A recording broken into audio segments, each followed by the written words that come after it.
नदवी साहब, मैं खुदा को मानती हूँ, पहले मैं इसी प्रमाइस से शुरू कर रही हूँ और ये बता रही हूँ आपको, मैं मानती हूँ, लेकिन कुछ सवाल हैं जो जावेद साहब ने उठाया, उसका जवाब आपको देना चाहिए। पहला सवाल ये कि गज़ा में सालों से छोटे बच्चे मर रहे हैं, वो उनको अगर खुदा मर्सीफुल है, हम मानते हैं कि अल्लाह ताला में बहुत ताकत है, तो वो बच्चे क्यों मर रहे हैं। दूसरी बात ये कि अगर कंटिजेंसी की जो आप बात करते हैं, पूरे मुस्लिम ममालिक मिल करके भी उन गज़ा के बच्चों को क्यों नहीं बचा पा रहे हैं, क्योंकि अगर वो चाहते, क्योंकि अल्लाह ताला उन पर हुकूमत करते हैं, सब पर हुकूमत करते हैं, तो वो उनको क्यों नहीं बचा। जी, थैंक यू वेरी मच। बहुत अच्छा किया आपने, इस चीज़ को जिक्र कर दिया, मैं इसको और अच्छे से एक्सप्लेन करने की कोशिश करता हूँ। देखें, जहाँ तक आपने कहा कि गज़ा के बच्चों को मारा जा रहा है, देखिए दो वर्ल्ड व्यू है, एक एथीस्टिक वर्ल्ड व्यू, एक थीस्टिक वर्ल्ड व्यू है। बच्चे मर रहे हैं दोनों वर्ल्ड व्यू में, लेकिन हमारा वर्ल्ड व्यू कह रहा है कि रिकॉम्पेंस है, ये कह रहे हैं कि उनका मरना बेकार जाने वाला है, कोई उसका रिकॉम्पेंस नहीं है, चूंकि इनके यहाँ आखिरत और अल्लाह का कोई तसव्वुर या गॉड का कोई तसव्वुर नहीं है। आपने ये सवाल किया कि गॉड मर्सीफुल है, क्यों नहीं रोकता। ये मैंने बताया कि ये मिसकंसेप्शन है लोगों के दरमियान कि गॉड को सिर्फ मर्सीफुल और ओमनीपोटेंट समझते हैं। गॉड के सिर्फ यही दो एट्रीब्यूट्स नहीं है, गॉड के कई सारे एट्रीब्यूट्स हैं, उनमें से अल हकीम भी है, उनमें से ऑल वाइज भी है, ऑल नोइंग भी है। लिहाजा अगर इस दुनिया में किसी को तकलीफ आ रही है और गॉड उसको नहीं रोक रहा है, वो इसलिए नहीं रोक रहा है चूंकि इंसानों को फ्री विल दिया गया है। ठीक इसी तरीके से अगर एक डॉक्टर किसी छोटे बच्चे को इंजेक्शन लगा रहा है, उसे तकलीफ पहुंच रही है, उसके लिमिटेड पर्सपेक्टिव के एतबार से ये गलत हो रहा है और डॉक्टर बुरा है। लेकिन जब आप ब्रॉडर पिक्चर को देखेंगी, आपके और हमारे पास सिर्फ एक पिक्सल है, हमें इतना नजर आ रहा है कि गजा में कत्ल हो रहा है, लेकिन इसके पीछे कितना रिकॉम्पेंस उनको मिलने वाला है, पूरा पिक्चर गॉड के पास है। तो एक पिक्सल से आप पूरे पिक्चर को कभी भी जज नहीं कर सकती। आप इसमें कुछ जोड़ना चाहेंगे? आपको कुछ बोलना है इसमें?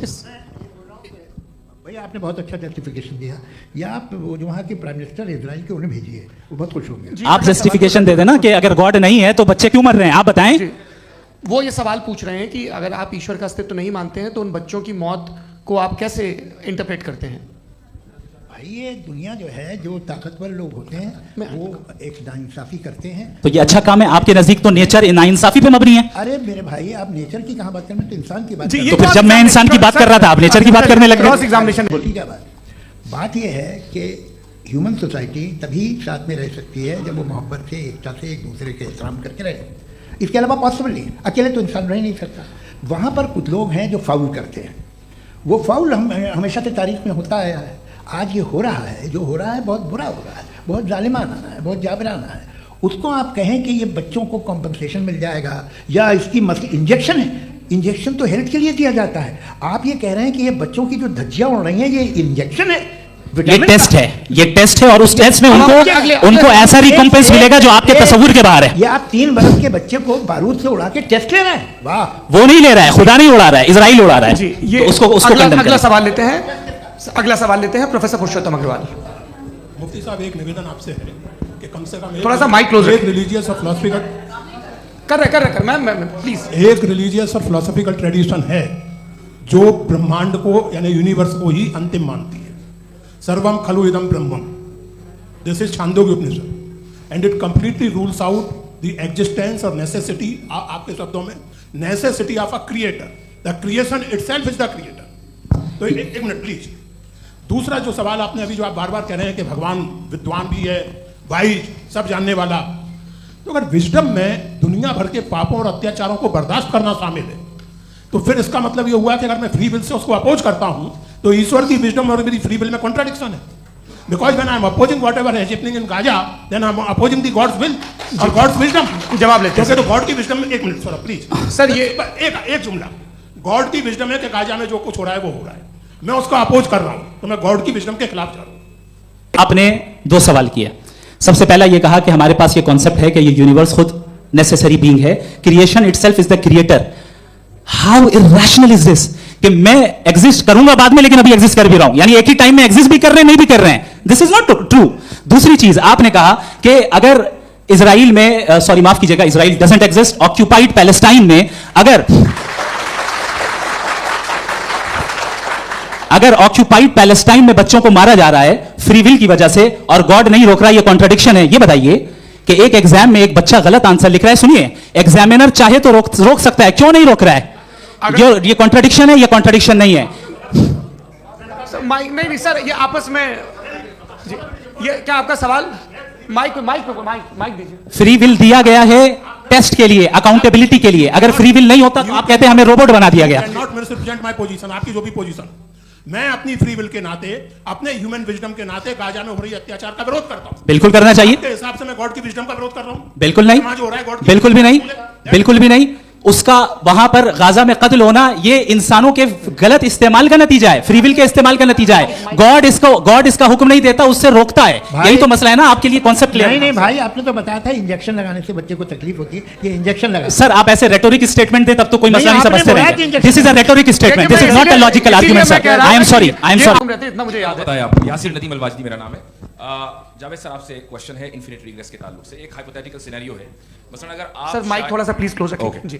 अगर आप शायर इसलिए हैं कि आपके कोई उस्ताद शायर थे, और वो इसलिए शायर थे कि उनके कोई उस्ताद शायर थे, और इसी तरीके से हम माजी में पीछे चलते चलते चले जाएं और कहीं ना रुके, तो माफ कीजिएगा आप कभी शायर नहीं हो सकते। लेकिन आप शायर हैं, आपका शायर एग्जिस्ट करता है, इसका मतलब ये है कि आप कहीं ना कहीं रुके हैं। तो मेरा सवाल ये है कि क्या आप इन्फिनिट रिग्रेस ऑफ कॉजेस को लॉजिकल फैलेसी मानते हैं या नहीं मानते? हाँ या ना? मैं इन्हें लॉजिकल फैलेसी नहीं मानता हूँ, लेकिन मेरा प्रॉब्लम यह है कि जब मैं नहीं मानता हूँ तो I continue with this logic जो फैलेसी नहीं हो। आप एक जगह रुक जाते हैं जाके, आप कहते हैं ये गेंद कैसे बनी, ये जजीरा कैसे बना, ये समंदर कैसे बना, ये ज़मीन कैसे बनी, और अचानक गॉड पे जाके आपको ब्रेक लग जाता है। एक बार आप सवाल नहीं करते कि भाई इनको बनाने वाला तो इनसे भी कॉम्प्लिकेटेड होगा, वो कैसे बना, उसके बारे में आपने इत्मीनान कर लिया, वो हमेशा से है। तो अगर आप उसे हमेशा से मानते हैं तो फिर ये मान लीजिए कि कायनात हमेशा से है, क्या तकलीफ हम वजूद में नहीं आते जी है? हम मौजूद नहीं। अच्छा सर क्यों नहीं हो मैं सकता? बताऊंगा प्लीज। जैसे मैंने मिसाल दी आपके शेर, आपका शेर कभी वजूद में ना आता अगर शायर इसी तरह चलते रहते हमेशा। जी माइक मेरे ख्याल से एक सेकंड। इन्फिनिट रिग्रेस का कॉन्सेप्ट क्लियर नहीं हो पाया सर, रहने दें, लेट्स मूव ऑन सर। पहले तो ये कह दूं कि मैं उन बच्चों से शर्मिंदा हूं जिनको गजा में कत्ल किया गया, क्योंकि हमारे होते हुए कत्ल किया गया। लेकिन उससे ज़्यादा शर्मिंदगी इस बात से हुई कि मुझे लगा कि मुफ्ती साहब उसको जस्टिफाई कर रहे हैं। मैं जावेद साहब से डिसएग्री करता हूं, इसलिए जावेद साहब से सवाल पूछ रहा हूं। आपका सवाल जावेद अख्तर साहब से। और सवाल ये है मेरा कि जावेद साहब ने कई बार लॉजिक का इस्तेमाल किया कि साइंस में लॉजिक है और रिलीजन में लॉजिक नहीं है। मेरा ख्याल ये है कि रिलीजन में भी लॉजिक है, लेकिन उस लॉजिक की बेसिस ये है कि आप रुक जाते हैं, जिसका जिक्र जावेद साहब ने बार बार किया, यानी खुदा के तसव्वुर पे आते हुए, गॉड के तसव्वुर पे आते हुए रुक जाते हैं। और इसमें सवाल पूछना मतलब फॉरबिडन होता है। सवाल यह है कि क्या जावेद साहब इससे एग्री करते हैं कि साइंस की लॉजिक अलग है और रिलीजन की लॉजिक अलग है? बताइए सर। देखिए, तीन चीज़ें हैं, साइंस है, एक है मंतिक है, इस्तिदलाल है, और एक जो है कुछ भी नहीं है, फेथ है, अकीदा है। मैं अकीदे की लॉजिक का कायल नहीं हूँ। मुझे आप इस्तिदलाल से, लॉजिक से, रीज़न से समझाइए, मैं मानने को तैयार हूँ, मेरा क्या नुकसान होगा। लेकिन ये कि अकीदे पे मैं नहीं जा सकता हूँ। अकीदे का मतलब है कि तुम ये मान लो, सवाल ना करो, ये नहीं। आप सारी बातें करके, बड़ी साइंटिफिक बातें करके एक जगह जाके खुदा के वजूद पे रुक जाते हैं, सरेंडर कर देते हैं। मैं सरेंडर करने को तैयार नहीं। That's all. जी नाम? आसिम इफ्तिखार। आसिफ जी पूछिए। सर जावेद सर से सवाल है कि आपने माइक थोड़ा करीब अपने क्लोजिंग स्टेटमेंट में ये बात कही थी कि मज़हब का जो फ्यूचर है वो ज़्यादा दिन नहीं जाने वाला है, लेकिन मैं देख पा रहा हूँ कि जो ऑक्सफोर्ड यूनिवर्सिटी की एक स्टडी है 2011 में हुई है, जिसके 50 एकेडमिशियंस ने इसको अंजाम दिया था, उसमें वो ये कहते हैं कि जो फेथ इन गॉड है वो इनबिल्ट है ह्यूमन नेचर के अंदर, जिसको हम कहते हैं फितरत के अंदर शामिल है वो। और वो ये कहते हैं कि अगर कोई ये समझता है कि मज़हब को वो ख़त्म कर देगा तो ये उसकी गलत फहमी है। तो आप इसके बारे में, इस स्टडीज़ के बारे में क्या कहते हैं? ठीक है, मैं उनसे एग्री नहीं करता हूँ। वो कौन से प्रोफेसर होंगे? ऐसा उनके पास डेटा है, इन्होंने डेटा के बेसिस होगा। डेटा क्या हो सकता है? फ्यूचर का डेटा तो नहीं हो सकता ना उनके पास, प्रेजेंट का डेटा हो सकता है। डेटा आपने सुना 100 साल पहले का बाद का डेटा? मैंने तो नहीं सुना आज तक। तो आज उनकी ये राय है और होगी राय, ठीक है। दुनिया में तरह तरह की राय है लोग, लेकिन मैं समझता हूँ कि वक्त के साथ इंसान ज़्यादा से ज़्यादा रीजनेबल और लॉजिकल होता जा रहा है। आज आप देखिए वेस्टर्न यूरोप में क्या परसेंटेज है नॉन बिलीवर्स की, बहुत हाई। वहाँ चर्च खाली पड़े होते हैं। तो अल्टीमेटली तो इंसान कोई ऐसी बात बहुत अरसे तक नहीं मान सकेगा, चाहे गलत या सही, जो उसे, उसके दिमाग को, उसके जहन को, उसके लॉजिक को अपील लगे। वो कह रहे हैं तो ऑक्सफोर्ड के होंगे, तो कैम्ब्रिज के होंगे, तो मुझे क्या लेना देना। उनका डेटा मुस्तकबिल का नहीं हो सकता है, अरे भैया सर मेरा सवाल ये है, कुछ इनसे भी तो पूछो जी। हाँ, नहीं, बस आपसे एक सवाल है। जैसे थीस्टों के पास अपने जो ईश्वर को मानते हैं उनके पास अपने सोशल गेट टुगेदर्स हैं, 5 रोज आज क्रिसमस आने वाला है, होली है, दिवाली है, ईद है। एथिस्ट क्या ऑफर कर रहे हैं? मतलब मैं इनकी दुकान से बोलूं मैं आना चाहता हूं उस तरफ, पर मैं अट्रैक्ट नहीं हो पा रहा हूं। मैं सोशल गेट टुगेदर्स क्या है आपके पास? वो ये कह रहे हैं कि जो धार्मिक लोग हैं, अलग अलग धर्म के लोग, उनके उत्सव त्योहार कॉन्ग्रेगेशन बहुत हैं। अब आपको मैं एक सुनाता हूँ, यहाँ हिस्टोरियन भी बैठे हैं। मृदुला जी आप बताइएगा सही है क्या? ये एक कॉन्स्टेंटाइन एक ग्रीक रोमन बादशाह था जो क्रिश्चियनिटी आने के 400 साल बाद उसने डिसाइड किया कि मैं क्रिश्चियन हो जाऊंगा, मेरी पूरी स्टेट कैंसिल हो जाएगी। उस ज़माने में ऐसे ही होता था, राजा जो धर्म इख्तियार करता था वो जनता भी कर लेती थी, इसलिए कि वो हो गया था बैंकक्रप्ट। और उसे जो मेडिटेरियन कोस्ट के रिच क्रिश्चियन वो थे मर्चेंट, उससे पैसा चाहिए था। तो उसने कहा यार क्रिश्चियन हो जाओ। तो उसने अपने वजीर से कहा कि भाई ये हिस्ट्री है कि अब हम लोग क्रिश्चियन हो जाते हैं। पहले सर हो जाएंगे, कोई प्रॉब्लम नहीं है, लेकिन एक प्रॉब्लम ये है कि 17 दिसंबर से 25 दिसंबर तक जो पेगन फेस्टिवल होता, जो पेगन फेस्टिवल होता है वो बंद हो जाएगा, इसलिए कि हम क्रिश्चियन हो गए तो होगा नहीं। तो वो बच्चों को बहुत बुरा लगेगा, पब्लिक को बहुत इन्जॉय करते हैं, खासतौर से 25 को मेन डे। तो उसने कहा ये तो सही कह रहे हो, ये जीसस क्राइस्ट की पैदाइश कब थी? पहले साहब वो अप्रैल में थी, नहीं कट करो, वो 25 दिसंबर को। यह हकीकत है। और 400 साल बाद क्रिश्चियनिटी के अप्रैल से दिसंबर ले आए, और इसलिए कि यहाँ पेगन फेस्टिवल होता था। अब मनाते हैं आप आराम से। ये जो सारे फेस्टिवल हैं ये रिलीजन से, हर एक को एक इंटरटेनमेंट डिपार्टमेंट चाहिए होता है अपनी कंपनी चलाने के लिए। तो ये रिलीजन ने, ये सेकुलर त्यौहार थे जिन्हें रिलीजन्स ने ले लिया है। ये मौसम के थे, फसलों के थे, किसानों के थे, उसको आपने लेके रिलीजियस रंग दे दिया। ये कोई रिलीजन से थोड़ी आए आप। अच्छा हमें देखिए, हम तो मुल्यद हैं, हम ईद मनाते हैं, हम दिवाली मनाते हैं, हम होली मनाते हैं, हम क्रिसमस मनाते हैं। बम्बई की फिल्म इंडस्ट्री की सबसे बड़ी होली हमारे घर में, सबसे बड़ी ईद हमारे घर में। वो हमारी सोशल वो है, हमारे हेरिटेज है। ऐसा थोड़ी है कि we will throw the baby along with the water.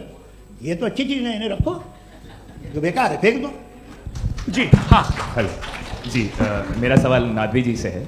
जैसा कि आपने बोला कि गॉड टाइम के भी परे हैं, और गॉड इतनी कॉम्प्लेक्स चीज़ है कि उसे ह्यूमन माइंड समझ नहीं सकता, और गॉड ने अर्थ पे फ्री विल भी दे दी है। तो आप अपना वक्त ज़ाया क्यों कर रहे हैं गॉड के बारे में बात करके? अपन को तो बात करनी चाहिए कि सोसाइटी को बेहतर कैसे करें। जी, मैं गॉड वही बताता है सोसाइटी को कैसे बेहतर करें। अभी मैं आपका जवाब देता हूँ। आपने कहा कि टाइम पे वो एग्जिस्ट नहीं करता, सो मेरा सवाल ये है कि जैसा आपने बोला कि गॉड बहुत ही कॉम्प्लेक्स चीज है, मैंने कहा ही नहीं कि कॉम्प्लेक्स है, तो आपके अल्फाज हैं। कॉम्प्लेक्स का लफ्ज गॉड के लिए सुटेबल नहीं है। क्यों? क्योंकि कॉम्प्लेक्स वो चीजें होती हैं जो ऑब्जेक्ट हो। God is not an object जिसको आप इंस्ट्रूमेंट के जरिए लेबोरेटरी में जाके टेस्ट करें, oh it's very complex. No, वो कोई कार का इंजन नहीं है। वो फिलोसॉफिकली नेसेसरी बीइंग, ऐसी बीइंग है जो सिंपल बीइंग है। हाँ, आप उसको मुकम्मल तौर पे उसकी तमाम हिकमतों को जान ले और हर चीज को जान ले, ये पॉसिबल नहीं है, क्योंकि वो ऑल वाइज है, आप ऑल वाइज नहीं है, और वो खुदा है, वो आपको सारी चीजें बता दे, ये जरूरी नहीं। मेरा सवाल ये नहीं था, मेरा सवाल ये था कि जब गॉड इतना परे है इस दुनिया से कि उसने अर्थ पे फ्री विल भी दी है, हम सब ह्यूमंस की फ्री विल है, और जो सोसाइटी में हो रहा है वो अपन लोग डिसाइड करेंगे, तो अपन लोग डिसाइड नहीं करेंगे ना, अपन लोग डिसाइड नहीं करेंगे। गॉड जो है, गॉड ने वो उसकी जात, उसकी एग्जिस्टेंस टाइम एंड स्पेस से परे है, लेकिन वो हमारा टेस्ट ले रहा है, और उसी गॉड ने हमें बताया कि तुम्हें क्या करना है क्या नहीं करना है, तो जाहिर उस गॉड की बात सुनेंगे ना। मेरा नाम उर्सुला है, मैं दिल्ली यूनिवर्सिटी की एक स्टूडेंट हूँ, और मैं स्टूडेंट फेडरेशन ऑफ इंडिया से हूँ। मेरा सवाल मुफ्ती जी से है कि इस हॉल के इस कमरे में बैठ के हम लोग रेप की मोरालिटी के बारे में फिलोसफिकली बात तो कर सकते हैं, बट असलियत ये है कि रोज़मर्रा की ज़िंदगी में औरतें रेप के थ्रू गुजरती हैं, और हम लोग सिर्फ नंबर्स पे इस तरह नहीं देख सकते, क्योंकि कितनी औरतें हैं इन कंट्रीज़ में जहाँ पे आप बता रहे हैं कि केसेस कम हैं, जिनका एक्सेस है कि वो जाके केस फाइल कर सकें। कितनी औरतें हैं जो जिनको काम करने की आज़ादी है उन कंट्रीज़ में। यूरोप में ये आज़ादी आ गई, यूरोप में ये रूल्स आ गए, तो हम आज उसके बारे में बात कर पा रहे हैं। जी जवाब।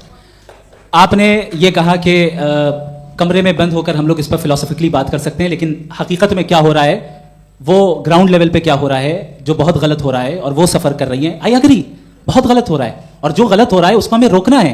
और क्यों रोकना है, वो गलत क्यों है, हमारे पास इसका ऑब्जेक्टिव फाउंडेशन है, इनके पास उसका ऑब्जेक्टिव फाउंडेशन नहीं है। मैं ये कहना चाह रहा हूं कि जहां पे भी जुल्म हो रहा है, जहां पे भी औरत पे जुल्म हो रहा है, या उसकी इज्जत लूटी जा रही है, या उसे तकलीफ पहुंचाई जा रही है, और सिर्फ औरत नहीं, किसी इंसान के ऊपर भी जुल्म हो रहा है, तो उसके खिलाफ खड़ा होना, ये मोरालिटी हमारे पास गॉड के पास से आई है। वरना जावेद साहब तो कह रहे हैं कि जो है मेजोरिटी डिसाइड करेगी, तो मेजोरिटी तो कभी भी बदल सकती है। क्या आप हाँ। ये थोड़ी सी आपको गलतफहमी है। मैं अगर मेरे जुमले से ये मतलब निकला या मैंने कहा तो ये जुमला मैं वापस लेता हूँ, ये मेरा मतलब ही नहीं था कि मेजॉरिटी डिसाइड करेगी। मेजॉरिटी डिसाइड करे तो दुनिया में बड़ी वैसे आपने कहा था ये जुमला, ये तो हो सकता है, मैं मान रहा हूं। बाद में रिकैप कर लेंगे। अरे एक सेकंड मैं अपनी एक्सप्लेनेशन देता हूँ। मुनासिब बात यह है कि हम सब के सब दिल में जानते हैं कि क्या अच्छा है क्या बुरा है, हमें पता है अच्छी तरह से। जो लोग बुरे काम करते हैं उन्हें भी मालूम अच्छा क्या है। यही तो सवाल था हजरत कि फिर ये मोरालिटी आई कहां से? Cross examination. हाँ जी, हाँ। मोरालिटी साथ रहने की डिजायर से आई, यानी साथ रहकर जो कुछ कह दे जो कुछ कर दे वो हो जाएगा? नहीं तो आप कायदे से रह ही कर सकते हैं जब तक लोगों में मोरालिटी हो, वरना क्यास हो जाएगा। ये आपको कैसे पता? जी हमने देखा ना जहां मोरालिटी का क्यास हो गया, हम देखते हैं। कहां पे देखते भाई दुनिया में।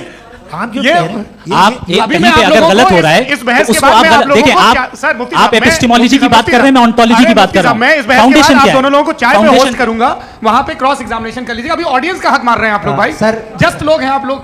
और ये भाई ये हाँ, उधर आएंगे जी सर, आएंगे। अच्छा सर मेरा नाम लईकुर रहमान है और मैं अलीगढ़ मुस्लिम यूनिवर्सिटी का स्टूडेंट हूँ।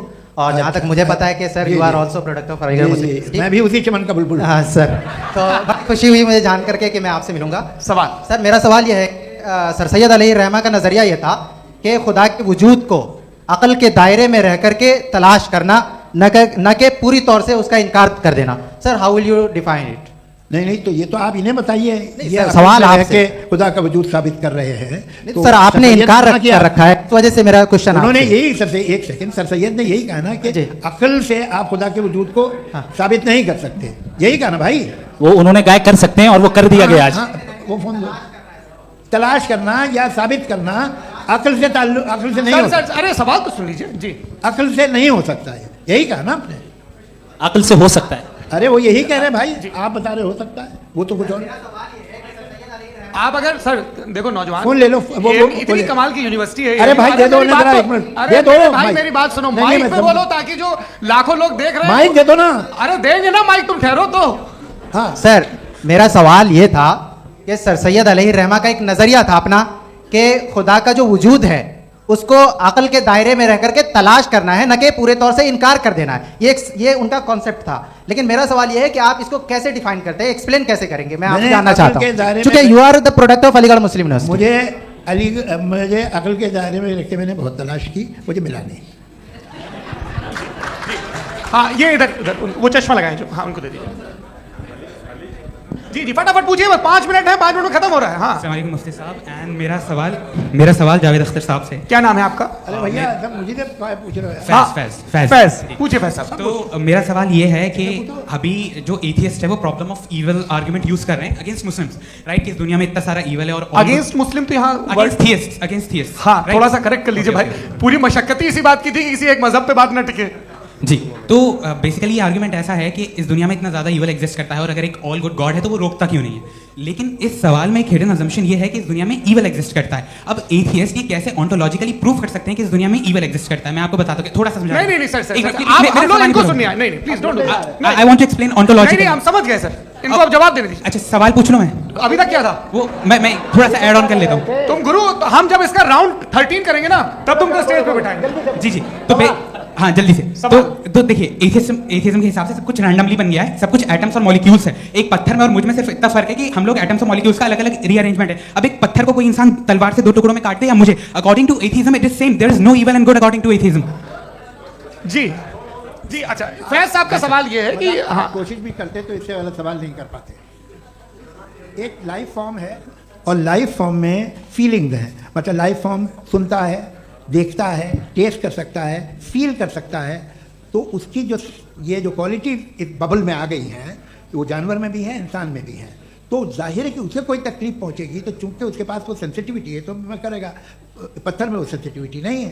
तो ये क्या सवाल हुआ कि अगर पत्थर को काटा तो पत्थर को तकलीफ नहीं होती, तो आपको काटे तो आपको क्यों तकलीफ हो? बैठ जाइए। जी हाँ अगला सवाल। हाँ पूछे जी जावेद अख्तर साहब। अरे भैया सब आप लोग मुफ्ती साहब को छोड़ रहे हैं, तो मेरे ही पीछे पड़े हैं क्या? फिर चलो बोलो भाई। You asked how God can exist when children die in Gaza. Huh? You asked how God can exist when children die in Gaza, and you also mentioned the rise of atheism in Europe. But the same events also are leading many atheists and non-believers to turn towards faith. How do you interpret this contradiction? Where suffering pushes some away from God, yet brings others closer to belief. देखिए, आपको एक बात बताऊं, दुनिया perfect तो कहीं भी नहीं है, हर जगह कुछ खामियां हैं। बेटा एक मिनट, मैं आप ही को कहेंगे, देखो वो तो कुछ खामियां, कमज़ोरियां, खराबियां सब जगह है। लेकिन अगर देखोगे ईमानदारी से कि दुनिया सबसे ज़्यादा महज़ब कहाँ है, एक आम शहरी को कहाँ हुकूक हासिल हैं, वो बोल सकता है, अपनी मर्ज़ी से काम कर सकता है, अपनी मर्ज़ी से राय दे सकता है, हुकूमत के ख़िलाफ़ बोल सकता है, बरसरे इक़्तिदार लोगों के बारे में बोल सकता है, सरमायादारों के ख़िलाफ़ बोल सकता है। तो आपको ये स्कैंडिनेवियन कंट्रीज़ में मिलेगा, वेस्टर्न यूरोप में मिलेगा। मैं नहीं कह रहा वो परफेक्ट है, बिल्कुल नहीं, वहाँ बहुत ख़राबियाँ भी हैं, परफेक्ट तो कोई। लेकिन जिन जिन मुल्कों में, लैटिन अमेरिका देखो, गल्फ देखो, वहाँ पर आपको ये ज़रूर है कि रेप नहीं होते होंगे। रेप की ज़रूरत क्या है भाई, उसको तो ख़रीद लो, घर में रखो, सड़क पर रेप करने की क्या ज़रूरत है। मगर सुनिए सुनिए सुनिए, मगर हकीकत ये है कि वहाँ शख्सी आज़ादी राय देने की, बोलने की नहीं है। शुक्रिया। मेरा नाम मनीषा है, मैं हरियाणा से आई हूँ। मैं मुफ्ती साहब से एक बात पूछना चाहती हूँ। आप बार बार जावेद साहब को कॉन्ट्राडिक्ट तो कर रहे हैं कि आपने ये कहा, लेकिन आप भी अजम्पशंस के बेसिस पे बात कर रहे हैं। आपने खुदा के होने का कौन सा प्रूफ पेश किया है, खुदा की एग्जिस्टेंस का? अब इस सवाल को अलग रहने दीजिए, कौन एथीस्ट है कौन नहीं है। और दूसरी बात जो आपने एक छोटी सी कही थी कि ये फ्री विल का इस्तेमाल करता है इंसान अपनी, लेकिन इस फ्री विल का इस्तेमाल में मतलब खुदा ने ये दे दी सबको ये इजाज़त कि वो कितना घिनौनापन और कितने ज़्यादा खराब से खराब तरीके इस्तेमाल कर सकता है। जवाब सुनते जी। आप फ्री विल को मानती है ना, या कहती है कि फ्री विल नहीं है ना, मानती है ना? तो अब आपके पास इसका कोई एक्सप्लेनेशन नहीं है कि अगर एक इंसान उस फ्री विल का इस्तेमाल करके गलत काम कर रहा है और बच के अच्छी जिंदगी गुजार के निकल जा रहा है, उसका कोई रिकम्पेंस नहीं है। हमारे वर्ल्ड व्यू में जो इंसान गलत काम कर रहा है उसको भी रिकम्पेंस यानी उसका बुरा बदला मिलना है, और जो सही काम कर रहा है उसको सही बदला मिलना है। लिहाजा जो फ्री विल है वो इस तरीके से है कि एक लिमिटेड टाइम तक खुदा ने मोहलत दी है। ऐसे नहीं कि छूट देती, जो करना है करते रहो हमेशा। वक्त आएगा जब एग्जाम का टाइम खत्म होगा तब रिजल्ट आएगा। दौरान एग्जाम जबरदस्ती आपको नहीं बताया जाएगा। अरे भाई एक सेकंड, जी सवाल मुफ्ती साहब से मेरा, मुफ्ती साहब से, जी हाँ हाँ हाँ, रुक जाइए, आपसे फोन, आप इसके बाद आपसे बोलिए। मैं मुफ्ती साहब एक ही सवाल करता हूँ कि अगर जो हो रहा है फ्री विल से हो रहा है और एक दिन बरोज़ क़यामत इंसाफ होगा मैशर में वगैरह वगैरह, तो दुआ क्यों मांगते हैं लोग? दुआ मांगते हैं इसके मतलब है अभी भी उसने ये डिपार्टमेंट रखा है कि मैं रोजमर्रा की जिंदगी में बिल्कुल बिल्कुल ही कैन। तो तुम कैन हो, तुम मुझे नौकरी दिला देते हो, मेरे बेटे को ग्रीन कार्ड दिला देते हो, और 45,000 बच्चे मरते उन्हें रोकते नहीं हो। नहीं तो क्या आप ये कह रहे हैं कि इस दुनिया में जालिमों को कभी पकड़ी नहीं होती है? अरे जो भी पकड़ होगी वो बच्चे रोते हैं। बिल्कुल, देखिए मैंने अपने ओपनिंग स्टेटमेंट में यही कहा था कि जनाब जावेद साहब सिर्फ इमोशनल आर्गुमेंट है। This is an emotional argument. ये छोटे मोटे इसके पीछे का रीजन मैंने बताया क्या है, इसके पीछे का रीजन क्या है मैंने बताया।